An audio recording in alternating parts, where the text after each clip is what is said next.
Les chroniques qui réunissent, il est 8 h du matin, très tôt. Nous sommes en Normandie, nous sommes à la Grand-Mare plus précisément, et nous allons accompagner et suivre les dragons dans les vestiaires, le staff, les coulisses, afin de découvrir le sport, mais de façon collective, humaine. C'est aussi notre format d'aller voir ce qui se passe dans les coulisses et vous faire partager.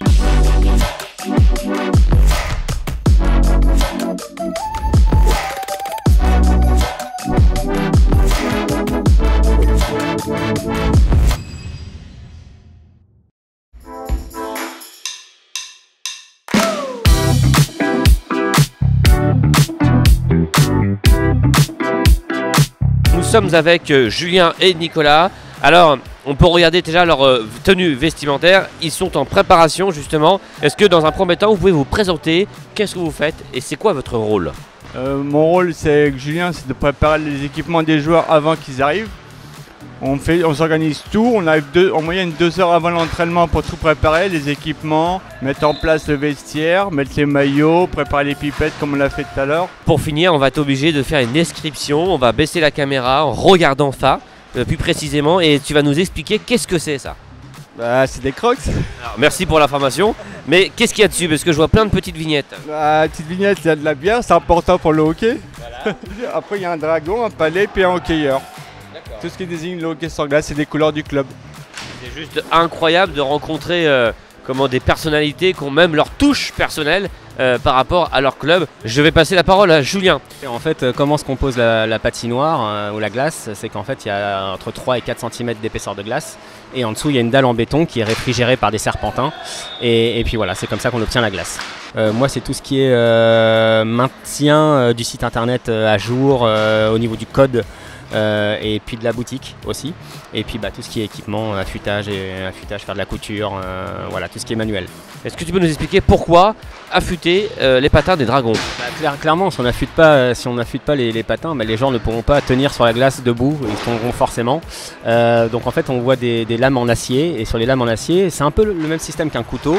Sauf que là on a une meule qui est demi-ronde, et en fait la lame va faire le demi-rond, va prendre l'empreinte, et ça permet d'accrocher et en même temps de pouvoir patiner sans tomber. Je suis avec Fabrice, qui est le coach principal des dragons, si je ne dis pas de bêtises. Tu as une histoire assez particulière, et dans un premier temps, est-ce que tu peux te présenter? La parole est à toi. Ouais, Fabrice Lenry, coach des Dragons, comme tu l'as dit, et puis ça fait ma 8e saison en tant que coach, et avant j'ai joué 6 ans aussi pour les Dragons. Ils font confiance à des anciens joueurs dans ce club, dans le staff. Le manager est un ancien joueur, l'assistant manager est un ancien joueur, le préparateur physique aussi. Alors quand tu dis ancien joueur, est-ce que c'est pas aussi justement la clé de la réussite de laisser la place à des gens qui connaissent le terrain, souvent on peut le dire, et qui connaissent aussi l'histoire, l'origine du club? C'est très important, c'est justement la politique du club, c'est que quand on met le pied dans le club des Dragons, on devient un dragon, et puis on a cette passion, cette envie de travailler pour ce club, tout donner pour ce club. Alors Fabrice, je vais te provoquer un peu. On va comparer par rapport à Didier Deschamps. Alors pourquoi je dis ça? Parce que c'est aussi se mettre dans la peau des coachs. Quelle est la différence entre un coach pour un grand club de foot comme l'équipe de France et un grand club comme les Dragons en tant que coach? Il n'y en a pas beaucoup, hein. On veut justement amener notre équipe au plus haut niveau. Ce qui est important aussi, c'est d'amener chaque joueur à son meilleur niveau, de faire attention à comment chaque joueur évolue.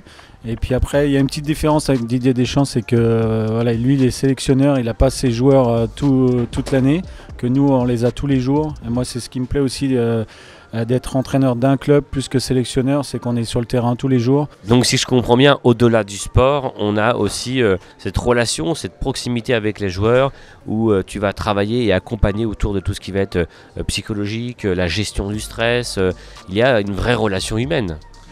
C'est indispensable, je dirais maintenant, parce qu'au-delà de l'aspect tactique, des entraînements sur la glace, des entraînements en musculation hors glace, il faut qu'il y ait une vie aussi dans le vestiaire, et que, comme j'ai toujours dit, il y a le staff, mais il y a l'équipe, mais il faut qu'on fasse union ensemble. Nous on appelle ça le même bus, parce qu'on voyage beaucoup en bus, donc il faut qu'on aille tous dans la même direction. Et puis c'est vrai que psychologiquement, ils ont un préparateur mental aussi. Et on entraîne tout le temps les muscles, tout ça, mais la tête est très importante. Et puis ce que j'aime bien, moi, c'est qu'on s'entraîne fort, mais dans la bonne humeur aussi. Fabrice, en tant que coach, est-ce qu'une bonne gueulante, des fois, ça fait du bien? Est-ce que ça t'est déjà arrivé? J'évite, mais des fois c'est nécessaire. C'est nécessaire quand vraiment on sait de quoi ils sont capables et quand on voit de ce qu'ils font. Des fois, il faut réveiller tout le monde, réveiller la machine. Et voilà. Et après, il y a des fois, on sent qu'il faut juste les piquer par les mots. Des fois, il faut élever la voix. Il y a différentes manières de le faire. Et c'est à moi de sentir à quel moment je peux le faire. Et puis, je tiens à profiter aussi de vous remercier d'être venus, de montrer un petit peu les coulisses de notre club. C'est une très bonne initiative. Merci pour tout, en tout cas Fabrice, on se donne rendez-vous tout à l'heure. On aura aussi l'occasion de voir un peu pendant le match te dérouler. Fabrice, tu vas être aussi le porte-parole entre guillemets parce que les Dragons, comme on l'a dit officiellement, vont devenir les parrains du média Les Chroniques qui réunissent. Pour nous c'est un honneur et surtout ça symbolise quelque chose, c'est le rapport humain, le sport et surtout dans la bonne humeur. Et en tout cas un grand merci et à très vite. Et pourquoi juste, qu'est-ce qui t'est arrivé? Est-ce que c'est pendant un entraînement? Ouais, un joueur qui m'est rentré dedans par derrière et puis luxation de l'épaule, opération et puis maintenant il faut continuer comme ça, mais le plus important c'est que les joueurs soient en bonne santé. Ouais. Bon, voilà, c'est un peu les risques du métier. À très vite, merci Fabrice. Loïc Lampérier, donc joueur des Dragons de Rouen, je pense que j'entame ma 14e saison à Rouen, je pense, faudrait compter, mais je crois que c'est ça. Je suis né au Belvédère, à Mont-Saint-Aignan. Et puis voilà, j'ai grandi à Rouen, j'ai fait mon hockey mineur ici. Et puis j'ai commencé avec les pros en 2007. Et puis depuis, je m'amuse et c'est une belle aventure. Comment tu as fait pour réussir à avoir cette place de capitaine? En fait, je me suis toujours amusé et donc c'est venu tout seul. J'ai jamais vraiment pensé à ça, même si c'est sûr que vivre de sa passion, c'est quelque chose tous les jeunes ils rêvent de faire. Mais après, c'est venu comme ça et puis pour être capitaine, pas grand chose.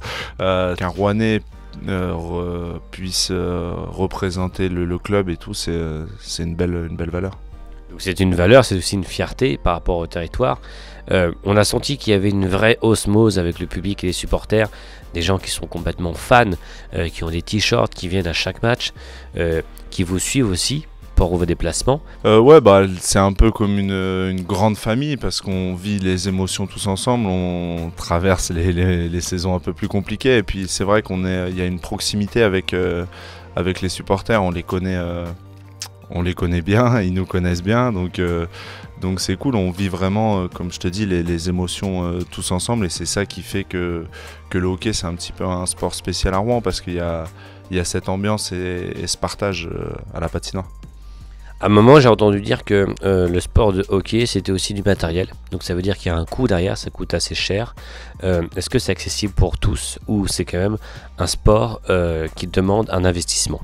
Je pense que maintenant c'est accessible pour tous parce que le char fait des efforts pour prêter les équipements quand il y a besoin et tout. C'est sûr qu'après, des patins, des crosses en vieillissant, ça a un budget comme d'autres sports. C'est pas le sport le moins cher, la natation, un maillot de bain, c'est parti. Mais voilà, après, je pense que quand on est parent, qu'on a un enfant qui est passionné, c'est compliqué de passer à côté, quoi. Et qu'est-ce que tu peux dire à un jeune qui avait 7 ans, qui a 7 ans aujourd'hui, qui est passé un peu dans le même parcours par rapport à toi? Est-ce qu'il faut croire en un rêve ou c'est plutôt une passion qui t'amène à arriver où tu es aujourd'hui? Moi, ce que je pense, c'est qu'il faut s'amuser un maximum, se donner au maximum, mais si on s'amuse, c'est facile de se donner, et puis après, prendre les choses tranquillement sans se prendre la tête et vraiment se faire plaisir. Par rapport à tout ce qui se passe autour de nous, avec les grands sports, du foot, le rugby, etc., est-ce que tu penses que vous êtes encore complètement à côté de la plaque ou votre reconnaissance par rapport à votre niveau professionnel devrait être valorisée? On est vraiment pas à plaindre, on est très bien et on vit très bien, mais c'est sûr que c'est un sport mineur, donc après c'est sûr que si ça pouvait se développer, ça serait super cool pour nous, mais déjà comme je te dis, on vit très bien et on est très content. Et tu trouves que c'est pas assez médiatisé? Bah après, moi, c'est ma passion, donc j'aimerais bien que ça soit plus médiatisé. Mais après, c'est selon les cultures, les pays, il y a plus ou moins de médiatisation. Donc c'est comme ça, franchement, on est très bien, on a un très beau public, on a la ville avec nous et tout. Donc franchement, ici, on ressent pas trop un manque de médiatisation. On est comme je te disais tout à l'heure, fiers de représenter le club, la ville et puis voilà quoi. Merci pour tout Loïc, et puis en tout cas un bon match. Juste, est-ce que tu peux nous donner une précision sur ça? La moustache, bah, c'est pour Movember. On est avec le mouvement et on se l'est fait, mais là ça a repoussé un petit peu. Donc il va falloir qu'on refasse bien pour la fin du mois.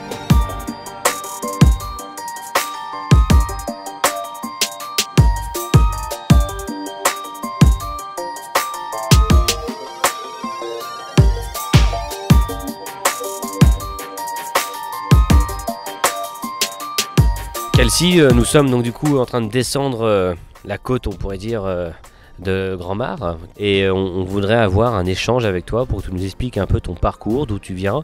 Être ici, c'est un privilège. Être ici à Rouen, comme tu vois, nous avons des belles autos, l'appartement et tout pour les familles, les joueurs. Nous sommes très confort. Nous sommes un groupe de joueurs qui sont toujours ensemble. Mais c'est la préparation. La préparation, c'est gros pour nous. Chaque joueur a leur propre style avant les matchs. Moi, j'ai des enfants, une famille, alors je vais chercher les enfants à l'école, je reviens, je me prépare. Puis souvent, nous autres, on est avec couple de gars dans les voitures. Puis on va au match, on écoute la musique, puis on essaie d'être prêt pour le match le soir.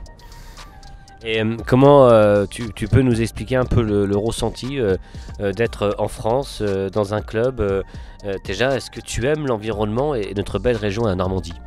Oui, la Normandie, c'est incroyable. Je peux te dire que tous les gens que nous, la famille, on a rencontrés sont tous sympas. Mon année en France, l'année passée, c'était ma première année, puis on voulait re-signer ici au plus vite pour une deuxième année, puis on est très chanceux puis heureux d'être ici. C'est quoi l'histoire du hockey sur glace plus précisément par rapport à tout ce que tu as pu vivre? Pourquoi tu es rentré dans ce sport? Qu'est-ce qui s'est passé? Ben moi, au Canada, c'est notre premier sport. Alors, depuis que je suis jeune, mon père, c'était un hockeyeur aussi, c'était un gardien de but. Puis mon frère est 2 ans plus vieux de moi, puis eux, ils ont joué, puis moi, j'étais un peu jaloux. Alors, j'ai commencé comme ça au Canada, puis j'ai pas arrêté. Puis j'ai adoré porter les patins et compter des buts quand j'étais petit. Alors, ça a continué comme ça. Il y a aussi la gestion du stress psychologique, tout ce qui va être aussi le côté compétitif. Hein. Est-ce que c'est aussi un sport qui est un sport mental et qui demande une certaine concentration? Oui, c'est sûr. Je te dirais que quand tu es plus jeune, tu es vraiment plus stressé. Puis ça, mais tu sais, il faut pas être dans ta tête au hockey non plus. Il faut que tu sois le plus relax, avoir de la confiance. Quand tu as la confiance, tu joues bien. Il y a un entraîneur qui m'a toujours dit que il y a un règlement qu'après le match, à minuit, tu ne penses plus au match. Puis demain, c'est une autre journée. Puis je trouve que ça a vraiment aidé dans ma carrière de ne plus penser la prochaine journée à minuit. Donc ce soir, à partir de minuit, on n'en parlera plus de hockey. Et ce sera demain qu'on parlera et on pourra dire que c'est un autre jour. Oui, ben exactement, mais c'est comme ça dans la vie, tu sais. Surtout au hockey, parce que tu joues tellement de matchs puis tu as beaucoup d'entraînement. Alors, tu peux revenir avec des vidéos pour voir le match qu'est-ce qui s'est passé, mais tu prends le positif, tu prends le négatif, puis tu essaies de travailler dessus, mais il faut plus que tu penses à ça qui est arrivé hier parce que c'était hier.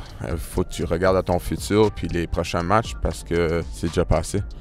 La dernière question pour finir, c'est qu'est-ce que tu pourrais donner comme indication, un message à tous ces jeunes qui commencent très tôt, jusqu'à l'âge de 7 ans, et qui vous voient? Est-ce que vous êtes des exemples? Est-ce que vous êtes des passeurs un peu de cette passion, de cette transmission? Ouais, pour les petits jeunes, je te dis que regarde, c'est un sport collectif, puis aussi tu rencontres beaucoup d'amis, de nouveaux gens. Je trouve que tu peux maturer plus vite. Tu vas à tous les tournois, tu fais des voyages, alors tu vois beaucoup tu vois beaucoup du monde, de la vie, ça aide beaucoup. Puis à la fin, ben, si tu aimes ça, tu es passionné comme un jeune garçon ou fille qui veut jouer au hockey, ben, tu vas voir que ça peut t'amener quand même loin dans la vie. Puis c'est des belles expériences, puis ça va toujours rester avec toi. Est-ce que tu peux nous dire un dernier mot en représentant cet animal qui est incroyable, le dragon? On parle de sagesse, on parle de calme, d'envie de réussir aussi. Ouais, ben les dragons, ils ont une histoire dans le passé et tout.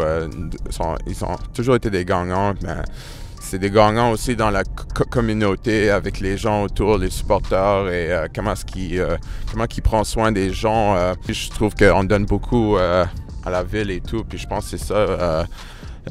Être un dragon, être les Rouens, c'est pas juste être un joueur de hockey, mais c'est d'être un bon gars de la communauté, puis une famille ensemble. So, à la fin, tout le monde est une famille. Si c'est quand on est nous sur la glace ou c'est avec les supporters, on est toute une famille ensemble. Numéro 17, Bastien Maillard.